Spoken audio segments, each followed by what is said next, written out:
You hit go. No. Oh yeah. Here you go. Yeah. Cool, cool, cool. All right. My name is Adam Dickens. This is the best co-host on the planet, Trey Adams, and this is episode 7. Episode 7. I'll say it again for the people in the back. Episode 7 of the Enough Said Sports Podcast. We are lit and we are ready to roll. Before we really get started, I would like to give a special thanks to Sonorous Wave. If you're watching the YouTube clip or YouTube full version of the podcast, they did our intro song. They're linked at the bottom, so make sure you hit that up. Make sure you hit their email if you got a gig you want to hire them for. Uh, they're a great music collective, and just we're letting it rip. A special friend of mine runs with them. So, with that being said, Trey, how are you? Long busy work week. Trying to catch up on what's happening in the sports world. Not much. Not much. Yes, sir. Same here. Just fuck work though. You know what I'm saying? This is the release. This is the shit that really matters. You know what I'm saying? Family and trying to pop off like everybody else in the world. Before we get started again, I would like to really encourage you guys to follow us on all social media: Facebook, Instagram, Twitter. Uh, we be posting on TikTok real heavy, and we love those. We love interacting with you guys on that social media. It's one of the best ways to really kind of get to understand the fan base and just anybody who wants to talk shit. We're always down to talk shit too. Uh, and yeah, this is enough said podcast. This is what we do, man. Talk shit and talk sports, and this is what we do. So yeah. All right. With that being said, let's get to the first couple topics, man. First couple topics, we got Fred Van Fleet and we have Dylan Brooks, who both signed to the Rockets. I mean, everybody and their mama son that likes to put up shots signed to the Rockets. So, what you got, Trey? What are you feeling about it? I like the Fred Van Fleet. I do like him going there. We all kind of knew he was out of Toronto. He kind of came, saw, and conquered with them in the sense of he won his championship with them. He was a key piece to that. His coach got gone, so it was a matter of time before he did. So I mean, I'm happy for him. He getting paid now, the highest undrafted player in history with this new contract. So I mean, that's it's a good story for him. So I'm hoping he could carry that, bring some leadership to that team, because they definitely need it. With all them young bucks, they definitely need it. Do you think Jalen Green claps Fred Van Fleet's cheeks first, or do you think he goes for Dylan Brooks? I think he ain't Van Fleet ain't playing none of them type of games. None of them type of games. If You got a anything, little. if anything, Dylan Brooks might. Yeah, he might take it. That guy, and they overpaid for him. But what's your comment on Fred going to the Rockets first? I really, they're going to be very dependent when it comes to Fred Van Fleet, in terms of just a veteran presence, and really coach that amount of youth. What's a? I mean, Fred kind of struggles with not putting up shots all the time too, but Mm. just being to kind of coach them through the NBA lifestyle, of not ripping and running like those young bulls for the Houston Rockets are used to being. He's gonna have to be that veteran presence for them. So I think he's a lot more valuable. He's getting paid, you know what I'm saying, to put up those stats. But his real true role on that team is to kind of just guide those young kids, uh, so where they're how they're supposed to be playing, and really be there for them. That's what he's there for. That is his role. Yeah, that mentoring part is definitely part of it. Especially when you You got who was it? Like Kevin Porter Jr. now going to the bench. He pretty much was a starter since coming or being with them, getting drafted by them. He pretty much been the starter because they've been in the rebuilding stage, and they're trying to expedite that process a little bit by doing these signings. So now it's like kind of pushes him to the bench, and I think that's gonna demoralize him in a way. Um, But also, again, if they're winning, if he's a team player, he'll just kind of accept that role. But if not, if you'll kind of see his character based off of pretty much what they do now. I still think there's gonna be some type of like civil war or like us versus them when it comes to like the old Houston the old Houston regime, Mm-hmm. as far as those young players and the new players they sign like big money. Uh, uh you know, this is how we used to do things. This is how we do it. Like there's a culture change that's about to happen, Mm-hmm. and I don't know if some of those young guys are ready for it. What do you think is best case scenario for the Houston Rockets in terms of where they end up next year? Because I see all these signings as we're pushing all our chips forward, and I don't think it's that good of of they didn't they didn't have enough done to really push all the chips in. But what do you Agreed. think will happen next Agreed. I think they did. For them, it was a lot, but it wasn't enough. I don't think they're a playoff team.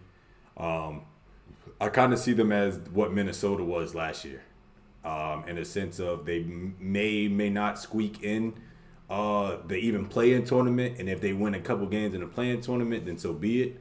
But I don't even see them like I don't see them making the playoffs. I see them possibly getting that 10th seed, losing that in that play-in tournament to somebody that deserves it or more better, and they go from there. Like if they made another splash signing or trade, if they were to get like Jalen Brown or somebody like that, I could see them being better in a contender, or not a contender, but a playoff team. But because they again just Fred by himself, and then Dylan Brooks is just the one side of the ball kind of player on defense. They're still missing offense. Jabari Smith is still developing, and he's not a walking 20 yet. Again, he's not. He should be getting at least 15 and 10 at the four, but he's not doing that yet. And their center, freaking, I'm gonna say butcher his name, but Seljan, that sucker's a beast. I ain't gonna hold you. I love watching him play. I love watching him play. But again, I just think they need one more key scorer to actually say we're in the playoffs. That's why I think they're at. I mean, we're on the same page when it comes to Segun. I think he's a bright young spot. You know, everybody's hype on the international players, and I mean, he's put up plenty of proof as to why. You know, he may even go for most improved player next year Mm-hmm. if they really put him in the right spot. I just see the signs they have to kind of really entice just some fights. Like what I mean by that is like Fred puts up shots, Dylan Brooks puts up ill-advised shots, and the players they already had do the same thing. And so I see them as there has to be some type of understanding between them to, you know, there has to there has to be an understanding of who's actually gonna be putting up those shots, Mm-hmm. who gets to put up the shots, and you know with this new and old crew that they have going, there's gonna be some fights. Like we're gonna be hearing so many different stories about people not being happy, and I feel like Houston, what they did was they spent money. You know they tried to use the whole, you know, I'm gonna throw money at the problem and fix it, Mm-hmm. but I don't think it's gonna fix it. I didn't think they got enough bang for their buck. You know what I mean? Fred can really only guard one position if or he has to be on the one. And then same thing for Dylan Brooks. I mean, he can guard the one and two, sometimes the three.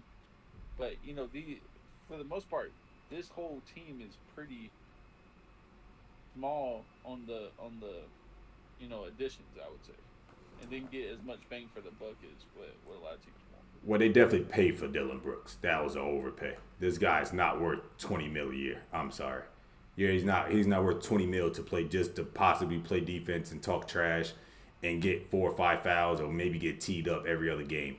He is not worth 20 mil for that. I think he was probably good between 10 and 15, but again, for 4 years you pay him 20 mil. That's a lot. That's an overpay. That was a reach. I don't think they should have did that. And then at the same time, is Fred worth the max? Is Fred VanVleet really worth the max? I don't think so, and I don't. He's a good player, but he's not great, and especially with this market of you really gotta make your max players count for something. Yeah. and then you throw all this money at Dylan Brooks.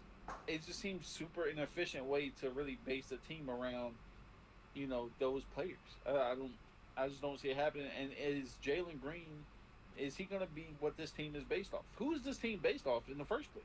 Exactly, exactly. It should be Jalen Green because he's the future, but I don't think I think he's overrated in my opinion. I just think he's just like a slasher. I think he's a young Rudy Gay in the sense of all he can do is dunk. Rudy Gay over time developed a jump shot and became more of a all around scorer. But when he first came out and he was with Memphis and all he did was just highlight dunks, that's all Jalen Green is to me. I don't think he's not a two-way player. He shows at times where he just like gives up on plays or just gives up on the game itself. Again, that's part of the development, but I don't believe in Jalen Green. I don't think that's somebody I would say he's a cornerstone that I'm about to build my franchise around. I don't see that in him. I don't see the dog in him. I don't. I mean, he's good for throwing up threes and clapping cheeks, but I mean, I just don't know what else. The wrong kind of cheeks, don't you think? Man, that video is crazy. What do you think about that video? Like, just for it to come out, you can't. He can't even defend himself. Like, his girl, because his girl is bad. I don't know if you ever seen her, but she's bad as hell. I'll see a picture later. But anyways, she plays. If I'm not wrong, yeah, she bad. She used to. This is pointless, but she used to date Puff Diddy's son, or Diddy's son. I don't know why I said Puff Diddy like a dumbass. But yeah, he used to date Diddy's son, and now she.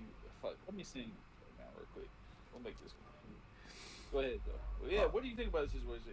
Is that something like you played team sports growing up? Is that something you saw? In high school, not in college, not in high school. I mean, in high school, not in college. Go. Close the door. Thank you.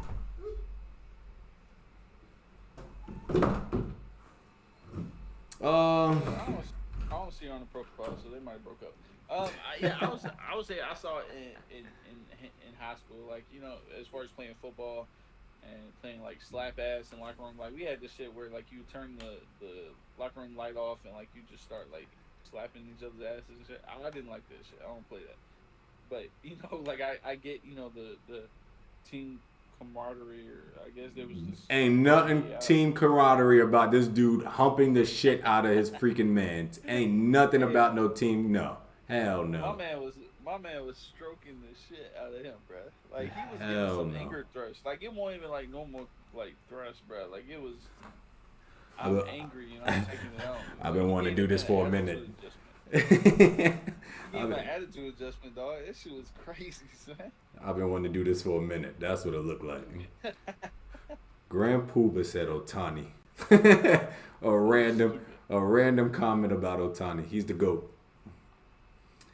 All right, so Kyrie re-signed with Dallas, and I do think that was the smartest move for him. I don't think he had many options, honestly.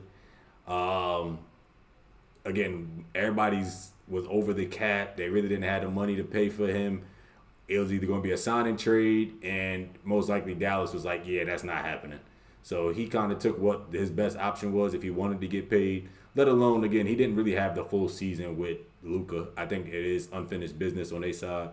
So I do think they'll be able to work it out. But I do think that was the best move for him, and I'm curious to see how this goes out moving forward about seeing Luka and Kyrie together. Yeah, no, I think we both agreed at the time, this was a couple podcasts ago, that Mavericks were like the perfect place for him to sign. I mean, I think he's super smart. Like to come back from, the drama oriented, last couple of years, and he still put up 26, 27, 5, and 6. Mm-hmm. Like that, he knew what he had to do to come back to get this contract. I also think that he knew that the Mavericks really wanted him, because if they didn't sign him, that was kind of it for the Mavericks. Like, you're going to go in with just Luka. We saw what that looked like before. Facts. It wasn't the prettiest team basketball we've seen on the planet. And so I think when you have someone like Kyrie and he's the only chance you got to throw the money at him. So they would have been dummies if they didn't. We both agreed too a couple episodes ago that like we wanted to see more of um, a find team, Mm-hmm. right? We want to see more of a them to have some more time to really figure out sets for Kyrie and how they can complete each other's game and Mm-hmm. help each other. Now, don't know if that'll happen still, but we'll rock with it. I got some faith in them. Like I said, it's just I mean you gave them half a season, let alone those right after All Star break. Again, Kyrie did his part when he first got there because he came there. Luka was still injured, and they went on like a 6-7 game win streak. Like he was doing his part, and then when he came back, it was just a matter of trying to mesh it all together. But within that time span, that wasn't enough time. Again, superstars are superstars. Yeah, basketball is this. It should be simple for us regular people, but for superstars, no, it's really not. So again, just give them more time. I think they'll work it out. They still got some pieces they need to figure out, big man wise, but I do think they'll be able to work it out moving forward. Well, that's why I didn't like before is people were looking for someone to blame and they wanted to blame Kyrie for why they went from in the playoffs to out of playoff contention. Mm-hmm. And I didn't like the fact that people were blaming Kyrie because Kyrie just joined the team. Like, granted, the trade kind of ruined it for the Mavs because they were doing great before. But when you pretty much reconstruct the whole team at at right before All Star, right before the All Star game, that's your fault. You chose to pretty much switch the whole team dynamic around Kyrie and trade your defensive players. That was your fault. It's not no one else's. But of course, Kyrie's always the quick one that the media wants to blame and everyone wants to throw it on him because bad things tend to happen Happen around around Kyrie. him. Facts. But it can't be his fault. So why that team imploded? It's you decided to change the whole team at All Star break. That's your fault. Like But again, Luca ended up getting hurt. They made the trade, and like I said, they went on a win streak when Kyrie was the it guy. Again, it's just when they got back and trying to work Luca into it. I mean, they had a whole bunch of close games where they lost by one possession off of the last play type shit. They had like three. They had like more than 4 or 5 of them within that when Luca did get back. So again, like I said, it's just a matter of working the shit out. Again, it takes a season. To work superstars out. You can't get them half a season and it'd be like, all right, it didn't work by. Like that Nets experiment, don't get me wrong, it was bad, but it wasn't that bad. Like they could have tried to work that out longer, but they just said, fuck it, no, we're gonna blow this shit up immediately. But I again, just give them more time, they'll be all right. I mean, even if you look at the Heat, back when LeBron and it was Dwayne Wade, it took them at least a half a season. Like, you remember how bad their record was to start that season off? Yeah. It was terrible. It took them at least a half a season. I remember they were what? They were 50% at like a quarter of the way through the season. People were like, "Oh, they don't have a chance." I remember those headlines. Mm-hmm. And so, two, and what I'm talking about is two main ball handlers, right? Yeah. That's just that's two of the smartest ball handlers ever in D Wade and LeBron. How long do you think it's going to take Kyrie and Luca, who are literally from different countries, to learn how to not just compliment each other, but just communicate in a decent way? Like Yeah. Luca's English is okay, but like you have to think about that being just a hump in the road of Jalen Green, boy, to be able to really get that figured out. There's a language barrier, there's a culture barrier. Hell, and you know how crazy Kyrie began. Like this man come in different every single day on some different Facts. shit. Facts. So I mean, I think it's gonna take some time, and I don't think they were prepared for that to take some time. I thought they just thought they were gonna be out there like the Globetrotters, and just be fucking behind the back passes and alley oops and shit. Like it don't work like that.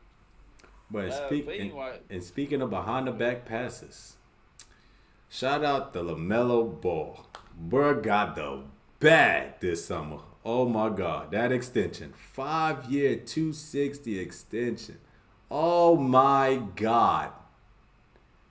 Tyrese Halliburton too. Shout out to him for getting the max. And Anthony Ant-Man. Edwards. Oh If he does. my gosh. That extension is ridiculous. These young bucks is getting paid before they even hit 25. They getting about to be hitting 50 a mil. I mean 50 a year. Oh my gosh. Yeah, Whew. I mean, I think those are all three for certain players that you can build your franchise around. And we know for a fact that they're not going to be doing anything crazy like gun showing on Instagram. I mean, maybe Lamelo, he a little childish sometimes. But I mean, Yeah. those are all three players for sure. Tyrese Halliburton is the most professional young player, like NBA ready, on a maturity level that I've seen the NBA player been on. So I think all three of those guys are just ready um, to really just lead that franchise, and they earn that money, absolutely earn that money, and anybody that's telling you otherwise is wrong. Dude, how but Tyree like I don't know. I feel like cuz Tyrese when is nice, dog. he's a beast. He's a beast. But when he was on the Kings, which he was younger, he just got to the league. We didn't see him getting paid like this. We didn't see him becoming like, not gonna say he couldn't be an all star because again we all know the superstars that we grew up with are leaving and retiring, getting older, etc. So yeah, that could have been his peak in a way, but I didn't see him being like this. I didn't like when he got traded to Indiana. I was like, it's for a reason that's happening. There's a reason why the Kings gave up on him, but it was also because I mean they felt like De'Aaron Fox was the better of the two, so they said fuck it. What that team was based for De'Aaron Fox. Yeah. So and that makes me think the Kings didn't think that Halliburton, they weren't expecting him to develop the way he did. So they didn't expect to have a two-headed monster that they were going to have to go back and forth with, because essentially they had to trade him because they were sharing the team. Like they Mm. didn't think Halliburton was going to come in and force getting the playing time he got. And so when you had that, they were like, okay, well, this town isn't big enough Yeah. for us, Yeah. essentially. And I think they still could have worked out a certain route, but they just didn't. And because of that, it is what it is. Now, what I would say is thank the Kings. Halliburton better thanks the Kings because they could have just held on to him, but I'm sure they didn't want to get stuck with those two big contracts at the same time. Mm. They'd rather pay Zabonis on some bullshit, but that's another story. But He fits them. He fits it. He fits it. Halliburton is nice, man. I'm telling you right now, Halliburton is probably one of my favorite, top 10 favorite players. Not saying he's a top 10 player, but Close the door. you know, it. I think. I think. Again, Halliburton better thank the Kings for getting that fucking contract, because if it won't, man, he played worth it though. Thank you. You good? Yeah. It's I'm trying to think. What was next? You wanna go next? Lakers. Oh yeah. So then they. This is your team, right? I'll let you lead with this. Go ahead. Not really my team. I'm just you're not gonna like this. I don't really have an NBA team, by the way. We never talked about this. What is your NBA team? I'm a Steph Curry guy, so I'm gonna say go to State. See, I'm a LeBron guy. I don't necessarily root for the teams that he's on, but if he's on the team, like I'm just gonna. But I'm not like I don't have a hard on for the fucking Lakers. Like this isn't me. Um, yeah, that's kind of how I rock. I kind of gave up on that when fucking Dan Gilbert started coming out crazy talking about LeBron in that like letter when he left. I was Mm. like, yeah, I can't root for a team, though. Like this shit ain't worth it. Yeah. Yeah, Lakers. Based on their free agency moves, they added. Hold on, I have a list. They added Torian Prince, Gabe Vincent. They also added Cam Radish. They re-signed D'Angelo Russell. They re-signed Rui to a contract, I believe, and they let go of Dennis Schroeder. I'm trying to think of any. Oh, they let Mo Bamba kind of go and do his own little free agency thing. That's really it I can think of. Yeah. So, do we think they improved as far as those moves, or do we think that they're pretty much in the same spot? Same. They're in the same spot. They really didn't improve anything. They did most of their stuff at the end of by the end of the trade deadline last summer, and they felt like based off of them getting to the Western Conference this year, that they felt like that's what they were supposed to be in the first place. If they would have started off with that team, I don't think that was the case, in my opinion. But they feel like they can get right back there, or they should, if not, be better because of the transactions they made. I don't necessarily think that. I think again, that team is like Gabe Vincent isn't the backup that you're looking for. Let alone again now you He's got. gonna be the starter, bro. He's gonna be the starter. You think he's gonna start over D'Angelo? That's what I keep saying.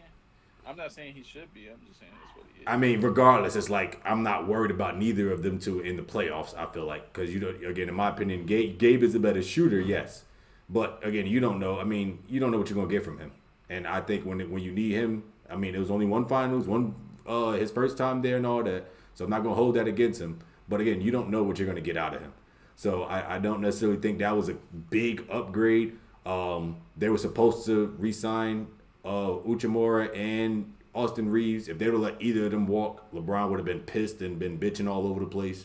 So I think they did everything they were supposed to do. They didn't do anything that was eye-popping and exciting. So I think they did what they were supposed to do. I agree with you. I'm kind of stuck in a weird space. I want to say they improved because I do like some of the moves they made. They also re-signed Austin Reeves. I forgot about that. Which a lot of people didn't think they would pay him that money. I thought the Cam Reddish move was a very slight but still improving move. Just because he can guard so many different positions. He's also just good at just about everything. Like he's not, just really good at a couple things.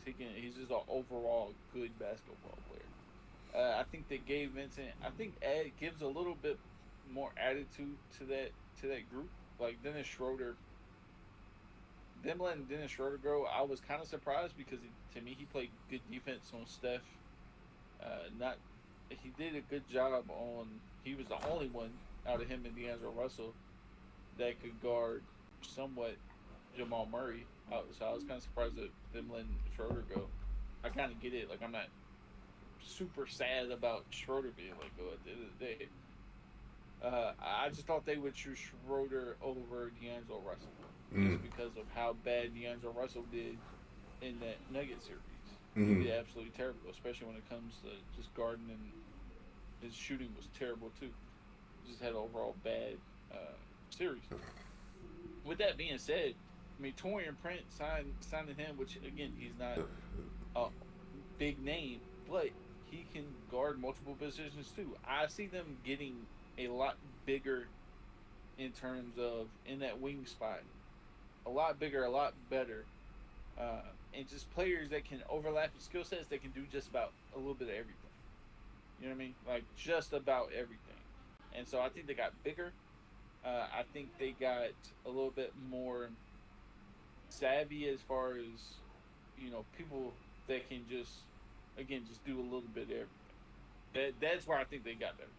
They got people they got the what's the old camping tool with the knife and the spoon and the what do you call it? You know what I'm talking about though, right? Yeah. The multi. I know you're talking about. It's not coming to me. They got people that can just do a little bit of everything, and I think that's what they really needed. They understand that they don't want to come off a screen and be in a mismatch. So I think that's what they were really aiming for. If you need to put a wing guy on a smaller point guard that's a little bit shiftier, they'll be in a good matchup and be okay with that. I think that's what they were aiming for. And defensively, they just got better. We'll see if that's enough for them to. I know they beat Golden State last year, but we'll see if that's enough to keep up with them. Yeah. Also, the Austin Reeves move, I'm not against it. I'm not totally in love with it. I do want to see where he progresses. He took a pay cut. He took a pay cut. No, what are you talking about? He got the max he could get. He got the max he could get because of the year that he's in. But if he could have went somewhere else, he could have went with the Spurs and possibly got more than that. How? He could have got, because that's what I read. I read like the Spurs is about to offer him more than that, than what he got, but he wanted to be in LA. From based on the years he's in, because he was undrafted, I believe. Mm-hmm. Could be wrong. That's the max the undrafted player could receive because he was undrafted. Okay. So for example, like if you're a first pick, like fucking LaMelo or the folks we just talked about, Tyrese Halliburton. If you're a first round pick, you can make fucking $200+ million contract. But if you're undrafted, you can't make but a certain amount. Gotcha. And that's just to stop people from having like a flash in the pan and sign them to something crazy. It's to help franchises now. Yeah, of course. Yeah. Well, I mean, apparently LeBron loves the fucking moves that the Lakers made because he made a little slouch on fucking Instagram like a 50-year-old would. But you know, he has to do that. That's just. No, he don't. The man don't give a fuck. He has to do that because if not, it's gonna be, oh my God, LeBron doesn't approve. LeBron is upset. Blah blah blah. Yeah, whatever. Play GM. Yeah. It's always gonna be something. So like I said, in my opinion, they didn't make a splash move. But based off of everything that's been going on so far, do you feel like anybody did make a splash move that surprised you, or that was like, wow, that was a good shit? Anybody? I think that moves that were very underrated. I think that the Grizzlies made 2 moves, but I'm going to combine them into one because they kind of give off the same attributes for both of the signings. Is the Grizzlies signing Derrick Rose and getting Marcus Smart in the trade, I thought were brilliant moves, mainly because you bring in 2 essentially point guards, veteran points, okay, who can both play decent defense, okay. Marcus, you can say good defense. Rose ain't that the best, but he can do a little bit of everything. On top of that, you got Ja Morant, who's going to be suspended for 25 games. So you need a point guard, especially after you got rid of Tyus Jones. Right? Did I say his last name wrong? Yeah, no, you good.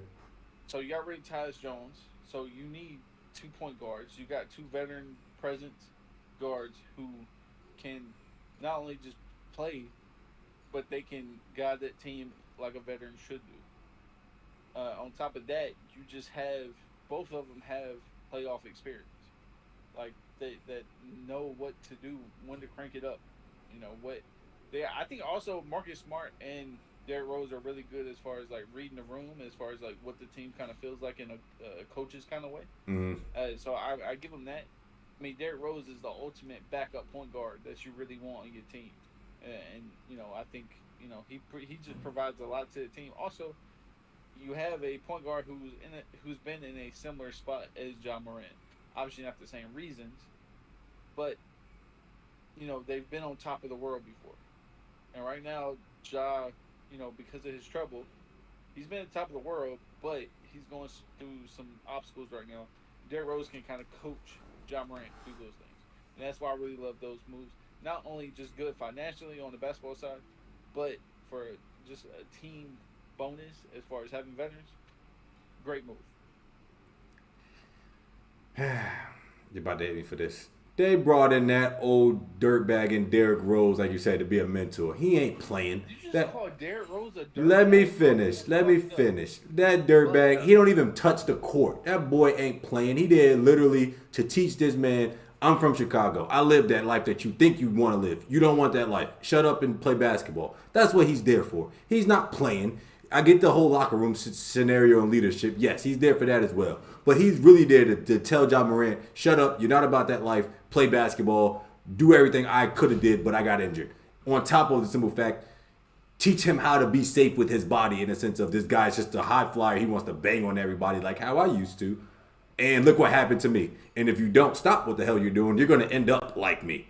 Bro, he's a journeyman. Derrick Rose. I mean, let's be real. He's not playing anymore. It's like a big yeet, clap, clap, yay, yay every time he gets in the game because it's like, oh, yeah, what you did in the past. Bro, it's like 1 year. Relax. Take it easy. The Marcus Smart thing, yes, I do think that was a good move. I think it was smart. He's active. He's a defender. He's a leader. I agree. That was a good move. Derrick Rose, that shit is just for show to the whole, like you said, behind the scenes thing. But it ain't nothing to do with the basketball court other than don't get injured and stay healthy. That's all Derrick Rose is there for. I would highly disagree. The reason why I would disagree with you is because when he was with the Knicks, he was obviously playing with Tom Thibodeau, who is notoriously known for just wanting defensive players. We all know Derrick Rose isn't that like hardcore when it comes to defense. So with that being said, I think he'll obviously get more playing time. He should have got more playing time with the Knicks, if we're being honest with you. No, he shouldn't have. Over who? Yes, yeah, bro. Over who? Over who? Who was he playing over? Who was he playing over? Name me that guards that he's taking. He's just playing for 10 to 15 Bro, minutes. he played for Tom Thibodeau, his coach that when he had his best season he played for. That's why he went there. That's the only reason why he was there. Bro, Derrick Rose hasn't been talked about in forever, bro. And he shouldn't be. Bro, why are we even talking about this, man? That's not how. even a year or two, not even less than a year or two ago, this man just put up what 40 or 50 in a fucking game. Oh my Come God. on now. For who? For who? For who? What are you talking about? Who he put the point? What team was he on when he put that up on? He was with the Knicks. My point exactly. Who was their point guard? I mean Brunson. But No, Brunson was not there. Brunson was not there. Brunson just got there. My point. So they didn't even have nobody. So that's what I'm trying to say. We talking about the bum Knicks and we talking about the good Knicks. Bro, he's irrelevant right now. And again, they using him as a mentor, and that's it. That's it. You tell me he can't attribute on the basketball? No, for what? What can he do? He can't do nothing. He should just retire. Yes, absolutely. Yes, he should have been retired. He can't do nothing. He can't do nothing. Okay. I wanna have a good. I'm not saying he's gonna be out there dominating, but I think he's a good backup point guard. Okay. They can give you good 10 to 15 minutes. Fuck 20 if He is not playing. He's not playing. He's going to be sitting over there looking like Udonis Haslam. Get over it. Okay, who's going to be playing? So point guard for the first 25 seasons. What are we talking about? A younger player, somebody they could develop. It ain't gonna be Derrick Rose. Marcus Smart. So you don't think they're going to play Derrick Rose? No, he's not going to play. He's going to sit there like Udonis Haslam with the whole sweatsuit on, looking like, it's cold in here. That's what he about to be doing. That man ain't playing, bro. That man ain't playing. You'll see. That man ain't playing. Right. Every time he play in a game, I'm gonna send you his box score. Every time, every point, bro, you about to. I'm about to blow this shit up. Again, I don't think he'll dominate. I think he's good for. I think he's just a great bench point guard, and they need you can't just have him like on some Udonis Haslam type shit. Yes, you can, because they did it last year. He's not even vocal like that. He's not even vocal. Like, this man gonna be silent as fuck on the bench. Like, no, man, he's got to play, and whether he really helps guy in practice as far as lead by example and just be a veteran, come to work every day. Whatever, man. But like I'm telling you, I love those moves, and I think it'll be ultimately great for that team. Now, if you can point a good developing point guard for the Grizzlies, let me know. Let me fucking know, because let go of the past, yo. The Derrick Rose time has come. It's come and gone. Let it go. He's done. Let it go. Don't play my boy like that. Let it go. I hope he come back and put up a good 30 in a couple games. I'll be so excited. Yeah, go ahead. Who do you think popped off? Who do you think popped off? Made some good moves. Honestly, I really don't have a team. I feel like it's been a dry offseason. I feel like the stuff that we kind of predicted to happen, in a sense of worst teams getting the best available players, like Van Fleet to Houston, we kind of predicted that, but nothing really happened. I feel like, and that's why I say it's been a dry summer. In the sense of all the stars only major thing that happened was Phoenix. I don't think anything else really was like, oh my God. Like the Porzingis one, it was alright, but it wasn't. I don't think that's gonna put them over the hump, no. So I really don't got one. Well, I do think a couple of these moves that we're about to talk about in just a second could change that. Well, they were supposed to happen on draft night. They were supposed to happen on draft night, but they didn't, and because now they're drawn out, and now we're going a whole week talking about We're going a whole week talking about Damian Lillard and what's about to happen with him, and because it's been drawn out. So it's that situation is just, oh my gosh, annoying. Like, in a sense of, like you said, it should have happened on draft night. The Blazers knew they were going to draft Scoot Henderson because they're like, we're not going to pass up this opportunity. In a sense of, if we do need to possibly rebuild or try to trade Damian Lillard for another young superstar or another young piece or something like that, they knew what their plan was. Long story short, they knew what their plan was. And they dragged it out because they both, Damian Lillard and Portland, was trying to see who would nudge first. We all saw it. We all knew it. We all knew what their intentions was. They both said it to made statements to the public and everything. And now it's all of a sudden, I want to demand a trade. And then demanding the trade part isn't the frustrating part. I feel like the frustrating part for me is this guy said he provided a list of teams he would prefer to be his preferred destination. Right now he's saying, and he's telling his agent, who's telling these other teams that aren't those teams, I'm not willing. Do not trade for my player, my client. My client would be unhappy playing for you. He only wants to go to Miami. My guy, do you have a no trade clause? Then who the fuck are you to sit there and tell me I have to send you there? You didn't do shit for me. You didn't win me a championship. You don't have a no trade clause. Why do I feel like I'm obligated to send you where you need to go and I don't want nobody back? They already said they don't want Tyler Hero back. What are they going to do with that? That's why they need a third team involved. You're asking for a lot, my guy. I would send that motherfucker to whatever team that has the best trade package, and I don't give a fuck about his happiness. That's not my problem. You're under contract. You can retire if you don't want to play, but I don't give a fuck about your happiness. Fuck you. You didn't do shit for me. Well, you can say that, right? But the honest point that I'm gonna make is Portland doesn't have any leverage because they're playing middleman, okay? In this, right? Damian says, I want to go to Miami, right? Mm-hmm. No other team is going to take him because they don't want to deal with a disgruntled player. Mm-hmm. They don't want to deal with him not being happy. Mm-hmm. So the Trailblazers literally have to listen to what Damian's saying, and they have to listen to whatever trade partner they're going to have. They don't have any leverage. Essentially, they have to get rid of him and just take whatever they can get because no team who thinks he may be unhappy with them wants him. So it's essentially on the Trailblazers to just get this deal done and get what they can happen with Miami. They have to get this done. If not, there's not going to be anything that happens from it because nobody wants Dame to be unhappy. Because essentially, you're tossing your problems that you already have, a disgruntled player, to another team. Nobody wants that. And I agree, but I disagree because that's where we're giving. Well, not we, because I'm not in the league office and all that. But that's where the league is giving. This is where the league is giving too much leverage to players that, like, what's the point of the no trade clause then? Only 10 players in history had it, or 11, right? Only that many amount of people had it. This motherfucker does not have it. Why do I feel like I have to I have to listen to what he says, and then other teams are like, okay, yeah, I don't want a disgruntled player. If he's under contract, he doesn't have a choice but to play or retire. It's that simple. I feel like the league is getting soft in a sense of they're letting players dictate shit, and then when things don't go the player's way, the team's way, the players are like, well, I want out. What the fuck? I thought this was a league. I thought this was like literally, you want to play, you want to blah blah blah. I'll pay you this. You go do what you got to do. I thought it was that.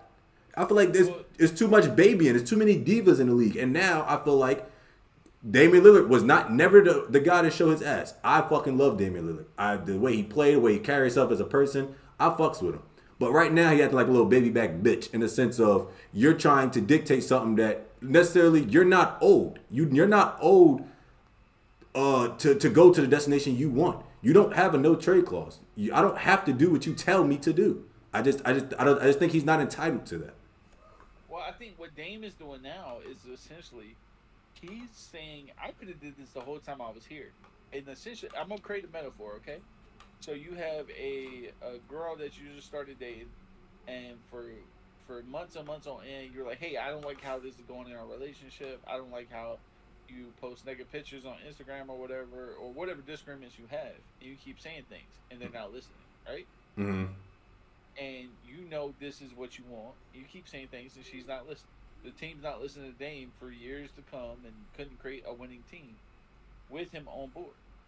And so now he's like, I could have did this the whole time, but you guys didn't listen to me. So now I'm gonna make a point, and I'm gonna use the power I had this entire time. And so he tried to vocalize his concerns for years to come. He tried to give them multiple chances over and over and over again, and they didn't listen or they didn't get the job done. They didn't do their half because essentially, for a player and a team, there are two sides to holding up the bargain, right? Dame's supposed to show up, put points up, and try to play the best basketball he can with the team he's got. Okay. The other half is I'm supposed for the team for the franchise. My responsibility is I'm supposed to put the best team I can around you Mm-hmm. to win, and I'm gonna just give you everything to attribute to that. They didn't help. They didn't do what they were supposed to do to win a championship. And so he's like, okay, bet you don't listen to me. You didn't want to do the things I asked for. You didn't hold your end of the bargain up. So I'm leaving. And I'm not only leaving, I'm tired of speaking up. So now I'm gonna do things my way. And I'm gonna get what I want, which is go to a winning team, which is what I could have been doing. I gave you grace periods. I gave you years to get your shit on track, and you didn't do that. So now I'm sorry it's nobody wants to come my to time, buddy. Portland. My time. I'm sorry nobody wants to come to Portland. I'm sorry you can't recruit nobody to Portland to come play with you. That's my problem. Like I said, I can throw the money at any and everybody. But again, if I don't have the cap space because I'm too busy overpaying for keeping you happy, because if I would have traded C.J. McCollum earlier, you would have been unhappy. If I would have traded, who else did they have? Because he was too friendly, and it was all about that his kind of who he is, which again I love. His family oriented, being loyal, and all that. But again, that's not going to win. That's not, some of that doesn't always convert into winning. Now all of a sudden he wants to win, and it's like, okay, cool. You're still under contract for 2 more years. You're not an unrestricted free agent until 2025. If you traded somewhere that you don't want to be, you could tell them to trade you. But I'm going to trade you for whatever is best for me and my team moving forward because I'm not thinking about you and your pockets. I'm not thinking about your happiness. I'm thinking about my franchise for the next 5 to 10 years. I don't think they don't owe him anything. They really don't. And if they feel like they do owe him something, that's on them. But again, that's where they fuck up at, and that's why Portland is the wasteland right now because the way they do business isn't really business. They're thinking too much instead of on the business side of things.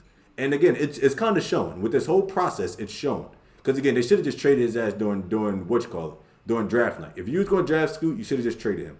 And if you wasn't going to trade him, you should have traded the pick and got, again, a player for it. But they knew what they wanted to do. They knew this was going to happen. They don't have the right people in control. They really don't. Just plain and simple. They don't have the right people in control. Well, it's not about. I wouldn't say it's about owing them anything. They just again they don't have the leverage because essentially what you're suggesting is them tossing you their problems onto someone else in a trade package. No one wants to deal with the problems they got right now. That's why. What's the problem? That he's not going to be happy? If he's traded to Boston, for instance, I think Boston would be a perfect trade if they was to talk about if they didn't want Jaylen Brown anymore or they knew they wasn't going to re-sign Jaylen Brown. Jaylen Brown traded to Portland would take that. And if Boston is willing to take on Damian Lillard, I think he would take on a winning team that they're winning right now that he could contribute to and compete for a championship. It gives them everything they want. But no, he's specifically stuck on Miami for some reason. I don't give a fuck about that. That's what I'm trying to say. I think if there's ways they could work some shit out. Again, it's just like you said, teams aren't willing to because he's pretty much saying, don't trade for me. You do not have a no trade clause. That's the whole point of a no trade clause. That defeats the purpose of it. That defeats the purpose. I also feel like you're kind of stuck on the fact that supposedly he's saying only Miami. That's what we're hearing. But also understand that franchises, specifically owners, kind of use the media to adjust their chips. So essentially, it favors. The owner could have easily, or the team, or media, like they literally have their own, like media consultants. Like they know what the fuck they're doing. Yeah. So they could have put that out to make Dame look bad. We know that's not Dame. Why the fuck? Why would we think that Dame would just do that randomly? I don't know. I don't know. Anything like that. I believe in habits. I believe in habits and what people know.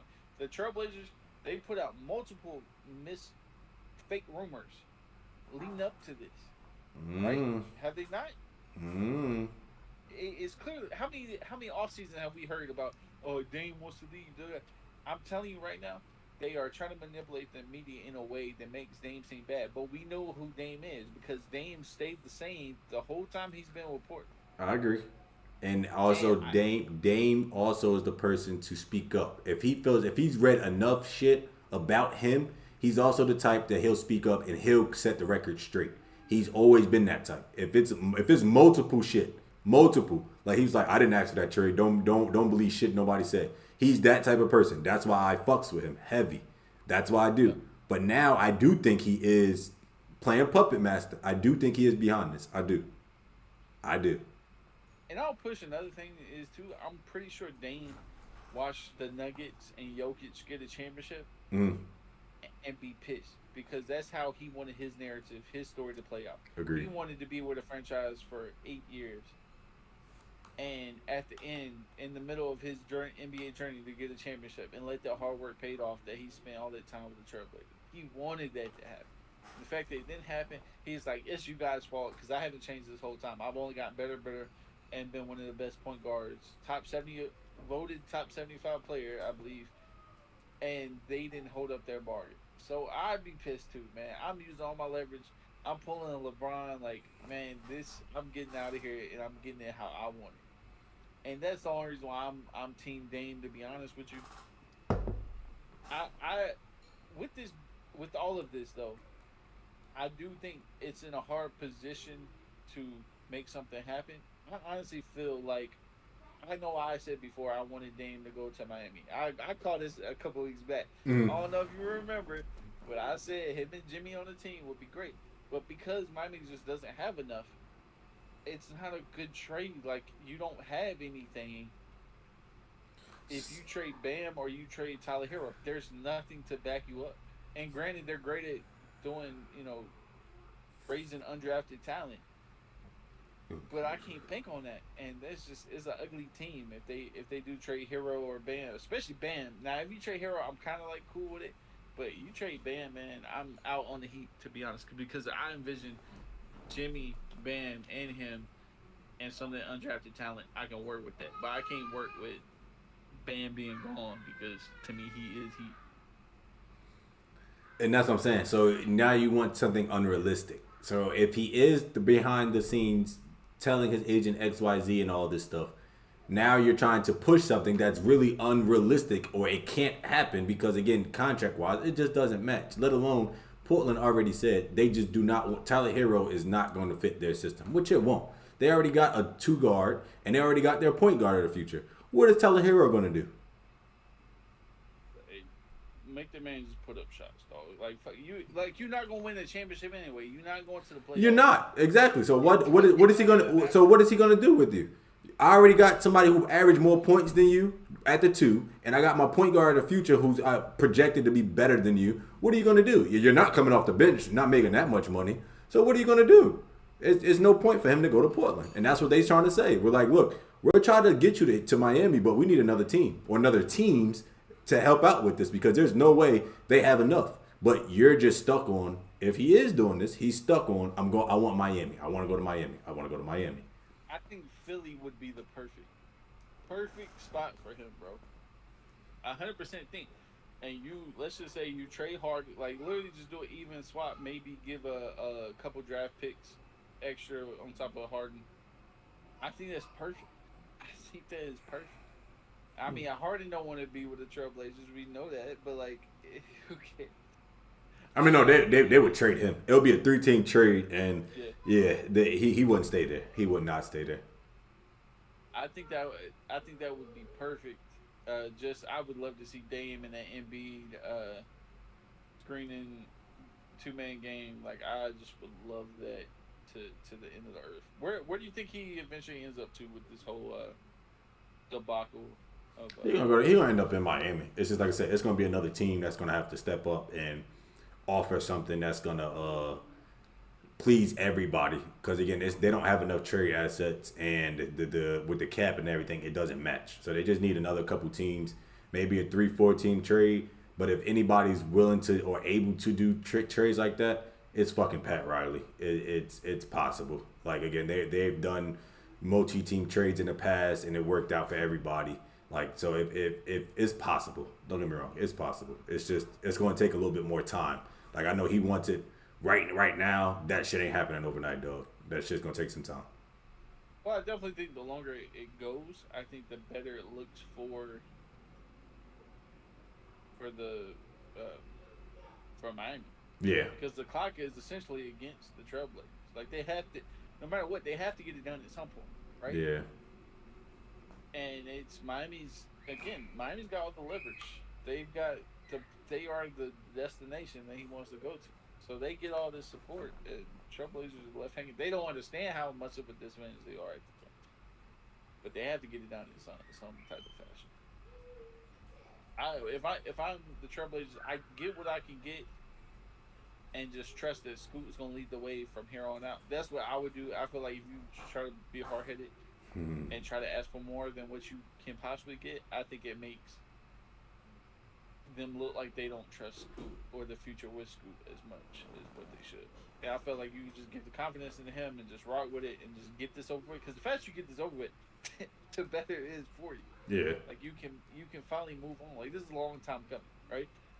Multiple 5 years in a row we heard, oh, Dane wants to go somewhere else. Like this is the faster you get this over with, just start a new chapter and really invest in Scoot and what the future for your franchise is gonna look like. In my opinion. I'll let you lead the way with the next subject because that's all you. I mean, it kind of ties into the Damian Lillard topic a little bit because his name was brought up as a possible trade destination, being the Clippers and Paul George for Damian Lillard. And again, the Paul George content is pretty much surrounded by just the other trade assets around the league, being James Harden, being Damian Lillard. Possibly even a swap with like Jaylen Brown. It was potentially what brought up. And again, his name, he hasn't demanded a trade or anything like that. But just because his name is being brought up in these trade rumors, is just something to keep an eye on. I don't think the Clippers are ready to break up the band in LA. But I do think they will listen to offers depending on what's being said and what team it's from. So I do think they're just listening to everything, watching and listening to everything going around. But I do think that's something just to possibly keep an eye out on. It's not really much about it, but if Paul George was to go anywhere else, I think it can shape, depending on what team he goes to, it can shape the dynamics in the league in regards to who's the favorite, etc. Depending on what team he goes to. Yeah, Clippers are just in a weird spot in general. Like I wouldn't want to go into any season knowing my 2-star players are just injury prone, or like they're great talents. We don't know if they're both gonna be on the court at the same time. Specifically Kawhi, he's got his knee issues that keep coming back and forth, and just Paul George is having his issues constantly. I just don't see a bright future for the Clippers. I don't see how you can have any confidence going into a season with both of them. Like it's okay if your secondary is always hurt, something like that. Like you're like a Chris Middleton or something. You can work around that. Yeah. But having both your core guys out, I wouldn't want to be in that fan base, to be honest with you. I feel you. You know what I mean? But we're going to football, all right? But before we go to that, let's talk about our Dreadsock sponsorship. Shout out to them. Always thinking about protective hair care. If you wear locks or have protective styles in your hair, make sure to check them out. They have what you need to go to sleep at night or just walk around your house and keep your hair protected, moisturized, and lint-free. With that being said, check out this commercial we got for them if you're watching the YouTube content. Here you go. All right, we are back, and we are moving on to our streaming schedule. Make sure you come check us out at 7 p.m., 7:05, 7:10, something like that. Every Thursday night, we stream on YouTube Live and Kick. Trey, you want to talk anything about it? Yeah, just continue to share that news. We'll continue to post it on our social media platforms, being Twitter. And again, if you guys could just follow that link, share it on your pages, that would be great. So yeah, just continue to do that, and we look forward to it. Absolutely, absolutely. Love when the chat is lit uh, on our live streams. So yeah, 7 o'clock every Thursday. Make sure you come check us out. With that being said, let's move on to the AFC South. We are reviewing a NFL division every week up until the season starts. We only have like a month and a half. We got four. I think it's 4 weeks until the Hall of Fame game. A month. Yep. And then after that, we've only got a couple weeks after that until the season starts. So we are moving into NFL content, which is my favorite content. I love basketball, but like football is where the heart is. And with that being said, AFC South, what's the first team you want to talk about? Well, the worst team in that division, in my opinion, this might be debate. I'm just playing. I'm gonna go with the Texans. I think that's the worst team in that division. I know they got their little high draft picks and all that. I don't think it's enough. I still think they're gonna be the worst in that division. I like what they did with their head coaching and getting D'Amico Ryans. I think it was a good pickup. I think he is going to be a good coach for them. I don't think that's going to change anything this year, though. So with that being said, I'm curious to see how C.J. Stroud plays. I think he is going to be a stud for them. I just think, again, he's a rookie, and you can't put too much pressure on a rookie quarterback to have high expectations for them. So that's my fourth ranking in that division right now. I do not think that the Texans are the worst team in that division, but since we're here, I will talk about them. I actually think they're in a better place than I would say the mass public, just because they do have C.J. Stroud. I'm a big believer in C.J. Stroud. I also think that helps them be better than the team I think isn't as good as them. But they have a foundation around them in C.J. Stroud. Like, they have a focus point of going forward. They know who's going to be the starter. They also have some young receiver talent. Really excited about, especially John Minchie actually getting a chance. Probably said his last name wrong, but whatever. Trey, you look very curious. Don't talk about the Texans. That's not who you picked. Who is your fourth worst team? Well, I'm gonna let you pick the order, and I'll just talk about them and when they come up in the thing. I don't know. We'll fix that. Coming up soon. We'll fix that. I just want to know why you feel like they're better, but that's what you're talking about. So.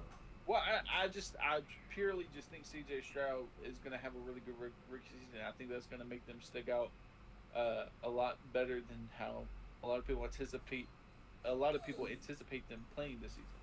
I'm going to rock with C.J. Stroud. I think that they have a young team overall, but I think because of him being the base, I think he's going to pop, and that's literally. I think they're still like the second to worst team in this, conference, but like I still think that he's going to show out, and that's purely the only reason why I don't think they're the worst. Okay, I respect that. You gonna go to my number 3? Go ahead, number 3. My number 3 would be the. My number 3 would be the actually is going to be the Titans. I think the Titans last year they had their chance of fighting for that playoff spot. It was a do or die game with the Jags, where they shouldn't have been in that boat in the first place. The Jags should have walked away with that division, but they started off slow. And the Titans, I feel like they just don't have enough offense. Their receiving core is very in question right now. Even if they got D-Hop, I still think it would be in question. Again, even nobody's really a believer in Ryan Tannehill. And again, he is going to be their starter, so it's just a matter of time before they pull the plug on him. And by then, I think the team is going to be just done by then. I do like their defense. I think their defense is going to keep them in games. but I do think their offense is not going to produce enough to keep. Like I think their defense is going to be on the field too long. Their defense is going to be drained, and coming from a team of my favorite team being that way from numerous years, I think it's gonna wear and tear on them. So I have the Titans at 3. How do you feel about their quarterback situation? I think at this point don't even you saw what Tannehill can do. You did. At this point I would start Will Levis. I would. And that's the exact reason why they are the worst football team in this conference. Or division, sorry, this division. Just because I do not believe in Tannehill anymore, I don't believe in Will Levis at all. I think they're still undecided on who's going to be the quarterback. I don't care who gets the starting job to start the season because they're going to be back and forth between these guys no matter what. Mm-hmm. And, no offense, but, we've seen how that looked. We saw it last year, right? With it was Ryan Tannehill and the guy that got drafted in third round? Malik Willis. And he's still Malik there. Willis. He's still there. Oh, he's still there. He'll be released. He won't be part. There's no way they're gonna make him part of that 54 team roster. But he's not even bad. He is bad, bro. Because Malik Willis's big problem is he isn't there yet to be able to go through his reads. So what happens is even when no one's in the backfield, he hikes it. Yeah, he panics all of a sudden. You know how who's it that used to say they used to see ghosts for the fucking Jets or somebody Sam Darnold used to say he saw ghosts. Yeah, That's literally what happens. And he'll take it. He won't even give the chance to look through his reads. He'll just take off running. I thought he was gonna be good coming out of college. I actually thought he was gonna be a lot better than what he ended up being. But it just is what it is. But I think Will Levis isn't the guy you want him to be. I've heard this is fluff time for your rookie quarterbacks to hear good things. I've only heard bad things about this man in training camp. Well, not training camp, but your mandatory camp. I've only heard bad things about Ryan Tannehill. I think is just wasted. He's like the Jimmy G for the Titans. He's just like the go-to when everything is down and out. They don't know who's going to be the leader of that team, and I think because of that, they're going to have a terrible season. This is how I see it playing out.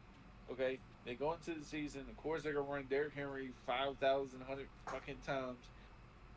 He's going to end up getting hurt. It just is what it is. I'm not hoping it on him. I just see it happening. Mm-hmm. And then they're back depending on these two quarterbacks who they don't know who's going to lead the way, and it just falls apart. They don't have any receivers. Again, you can't. This is what the problem is. You can't even try to develop your rookie quarterback if you don't even have receiver talent to really know what he is. Mm-hmm. It's the same problem that the Patriots have. Is they have a quarterback who has just been mismanaged, and he could be good, he could be bad. I probably think Mac Jones sucks, but we don't even have the receiver talent, true receiver talent, to really see what he is.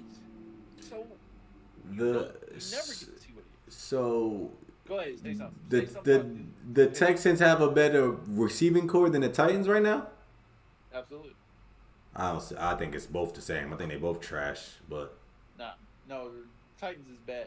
Titans is not up there. At least you got Mechie, you got Nico Collins, who has been a bright spot. He's not popping off, but he's a young receiver who kind of popped off last season, as much you want to call pop off. There's some young talent there where there's a maybe. For the Titans, nothing, man. And last year I couldn't watch the Titans game, bro. It was honestly that bad. I'm not excited about the Titans. So I'll go with the team that had the clear focus when it comes to leadership, or the team when it comes to quarterback. And I feel bad for Derrick Henry because they're just gonna run his ass into the ground, and they'll be like, all right, well, we'll give you $3 million a year because he fucking ran you into the ground, and we don't think you're worth shit anymore. And I mean, I'll still say, I know you said Who'd you say? You said Nick Chubb is the best running back in the league, but I mean, Derrick Henry is the man. Is the best running back out there. Yawn. But poor guy's just on a terrible team. But go ahead. Yawn. All right. Well, I can't. I'm not. I thought you was gonna go somewhere else with that number 4, but I'm glad you didn't. So you got. I got the Titans. I mean, I got the Texans, and then I got the Titans. And number 2, clearly, I would have the Colts. I think they just had a good. I think they had a good draft. I think, in my opinion, Anthony Richardson is going to be. I have him winning Offensive Player Rookie of the Year.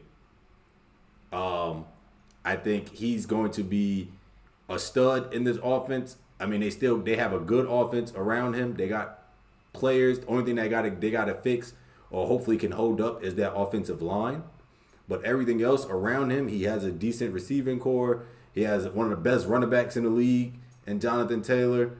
And his defense is young and has been keeping them together for freaking the last 3-4 years. Because clearly their offense has been shitty as hell. But again, their defense is what's been keeping them in game. So now, I just think Anthony Richardson is going to put them over the hump. I think they're going to be competing with my number 1 team in this division.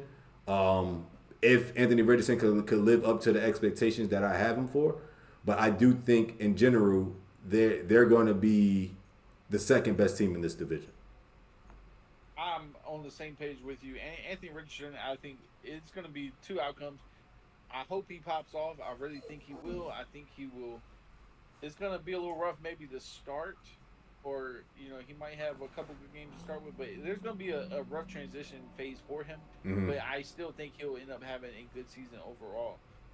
They got plenty of receiver talent out there with him. They got Pittman. They got Josh Downs they just drafted. They have, what's the light-skinned kid they got out there that popped off last season? Can't remember his name off the bat. He's great. They just have a good base, and again, they have a clear vision for their team and what they want it to look like. Mm-hmm. I could also see this going in a way that really benefits who we all assume is going to be the number 1 team in this division, in the Jags of the Texans, the Colts, and the Titans just look shitty all season, and the Jags end up having 12 wins because they're blowing these teams out and pretty much got off weeks because they're going to be so good compared to these other 3 teams if the Colts don't work out. Now, if the Colts are good and Richardson can really give them a chance to fight, this might look way different. Mm-hmm. But I honestly see, we'll get to the Jags in just a minute, but I could see this really being a lopsided event where it really helps these Jags really have a game-breaking season and something that's way different for Jags fans that they haven't seen in a long time. Like I said, I agree. I think if the Jaguars start off slow like they did last year, I think if a team like the Colts with Anthony Richardson playing even decent, I think it will give them a scare. And again, they won't be in a situation like they were last year, being the Jags, to even fight for a playoff spot. Because let's be real, no team is coming out of here. In my opinion, no team is coming out of here. If you're not winning this division, you're not making the playoffs. I don't see them being an 8-8 or 9-7 team coming in there saying we're making the playoffs this year. That's not happening. Not in the AFC. It's too stacked.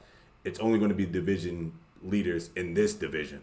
So again, I do hope Anthony Richardson is able to at least be decent his year 1, and then he'll take that year 2 leap. I'm hoping for it. I think he's a stud. He's a smart quarterback. He can run. He's mobile. He's freaking fast as hell. That's underrated for his size and speed. The dude is freaking 6'4", for God's sakes. Like, the dude is huge. Like, the dude is freaking huge. So I think. And he's great. And this is the only hesitation I give. It's not him. It's more of the team. Is like, think about how bad that team was last year when they were going through a freaking head coach and Jeff Saturday. Yeah. And watching them just hoping to put up 3 points a game. Like, I have a hard time believing that they can go from that to this season really balling out. And I don't care how good Richardson is. Like, he could be he could have a Cam Newton type of season, right? Mm. But it's hard for me to really think that team just automatically turns it around without already knowing that Richardson is not just good, but like game breaking and a great leader. Like that's what it takes to turn a whole franchise around. We might be a little premature on this Colts team being good. It might take a season or two, but I think we're in the same page as far as where those Colts are going. I just don't know if it's gonna happen this season. That's my only thing. Also you gotta remember too, Jonathan Taylor was injured a lot of games last year. He didn't play a lot of those games. So again, you had Matt Ryan out there running for his fucking life, his old ass. And again, he had games where he was decent, but again, it wasn't just enough. There was no running game, etc. But again, I do think they'll have enough to win some games. Again, we'll see if they're able to do that or not. I think it's great. I wasn't thinking of Jonathan Taylor. He just wasn't in my mindset when just talking about the team. But I think you make a really good point.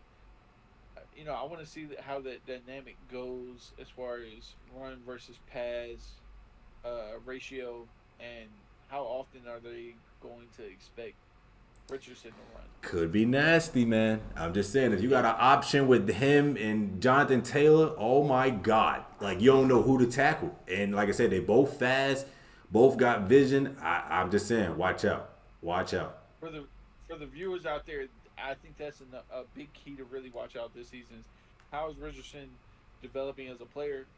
What that relationship on the field looks like between him and Taylor, Jonathan Taylor, and how often that pass to run ratio looks like for that team. And specifically, those first few weeks are really going to be important, just because if he's getting obliterated before he even has a chance to run, because the offensive line, it could really dispel that whole season and really tear it up. But I'm with you. I hope he gets the chance to really develop, and I hope he just gets a chance to just ball out and just fucking destroy the rest of this damn division. So Jags. Sunshine, my fucking guy, my dark horse MVP candidate, fucking Sunshine, Trevor Lawrence. That motherfucker is a beast. And I think he walks away winning this division easy, winning at least 11 games.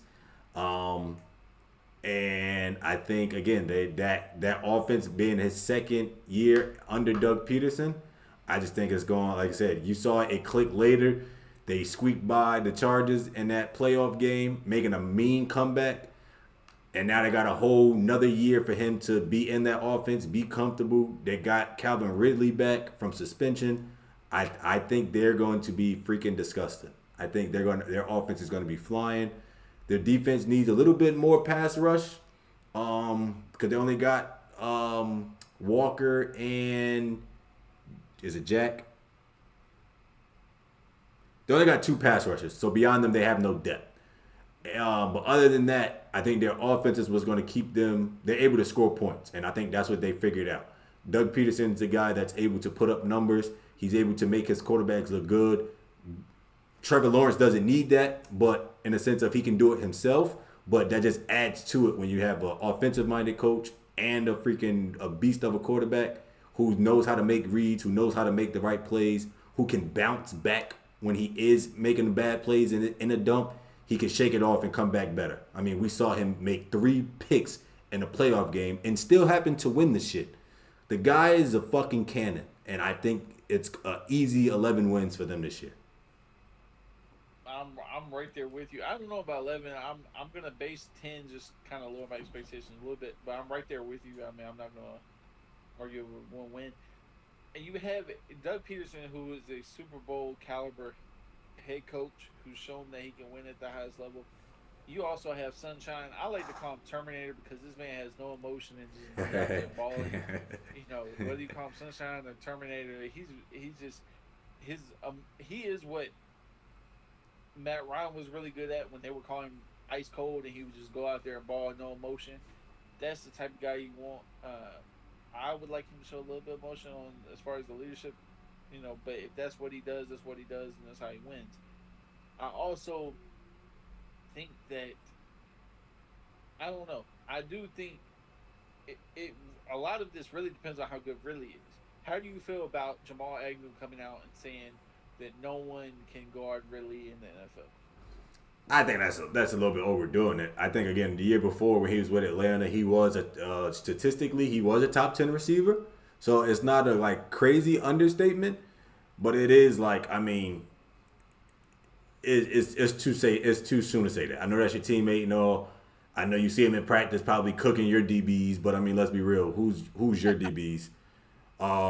But in general, it's like I mean, again, he was statistically before he got suspended or the year before, he was a top 10 receiver.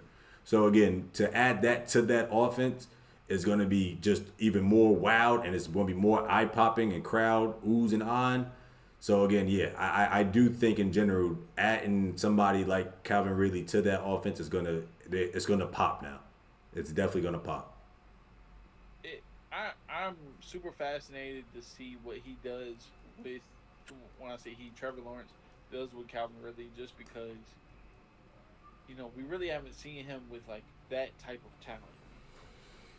That type of wide receiver, and I think seeing him with Christian Kirk last season, I he was one of my favorite players to watch and one of the most consistent. He almost had a touchdown every single game in Christian Kirk, and he did amazing jobs in that slot. I want to continue to see him ball out and really get his. If they can find a way to make all that work, plus you got Evan Ingram. I believe he's still with the team as tight end. And then Man, my is my speedy as hell. Road runner just be. I want to see this man on a vertical every damn play we got, and I just think they have a lot to work with. And this season is going to be amazing for the Jags. I just and let's not forget my man ETN in the backfield because that yep, man can haul yep, ass. That man yep. is a dog in the sense of he could play through injuries. You won't know it. He'll run through the biggest motherfuckers anytime, and he's on 10, 120% of the times he's on 10. He is gone, and his downhill speed is crazy. Again, they're gonna put up numbers. If they can't beat you because of their defense, they're going to try to outscore you. And again, I think that's how it's going to be in the AFC. The NFC might be a little bit different, but I think the AFC is going to be who can outscore who, and rather than whose defense is better. Because again, if you name all the quarterbacks in the AFC, you're going to be like, God damn, yeah, you're going to need to outscore. You're going to need to put up 30 points a game to possibly even win a game. You're going to need that, and they have it. They have all the pieces for that.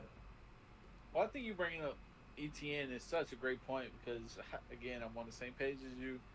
I really see him if this is his year, right? His pop off year where he really turns into something else. I think it could add an extra dimension onto the offense that really enhances the Christian Kirk and the Ridley and the Evan Ingram and really opened everything up. And if ETN really goes off, man, I think that whole offense could be something that we haven't seen in a very long time. Like I think it could really open up for all of them. If I don't know, man. But at the same time, it's something about the just Jags that just it's hard to believe that they're gonna have a great team It besides is. Trevor Lawrence. It is. I get you, but again, I ain't gonna lie. I got excited just talking about again just their offense because that's my Madden team. That's one of my Madden teams, and again, I tear motherfuckers up with them. I tear motherfuckers up. So hey, if you on PS5, yo, we can add. I'll rock with you and I'll dog you with them. But I'm telling you, they next year, Trevor Lawrence is going to be a high possibility of getting that MVP. Definitely MVP candidate. Yep, yep, yep. Right there with you. All right. With that being said, this is gonna wrap up this week's episode of the Nuff Said podcast. This is episode number 7, and I cannot wait for next week. Will be 2 months, man, and we really put in this, and it's been constantly growing. Really excited from the support from you guys. Just again, growth at a constant rate, and we're gonna turn this into something that you guys are really gonna enjoy from week to week and really want to go out of your way to watch this. So with that being said, thank you guys. Trey, do you want to leave with the lasting message? Nah, I just appreciate y'all again on social medias. Again, we interact with those who take the time to interact with us. We appreciate it, even again if it's negative, positive, whatever. You'll get a response from one of us. So again, that really depends on you. But again, we do appreciate your posts and your time. So just continue to share that. And like I said, we appreciate it. Yes, sir. All right, man. I'm about to get over here and go Jalen Green it up. You know what I'm saying? All right, we out of here, guys. See y'all later.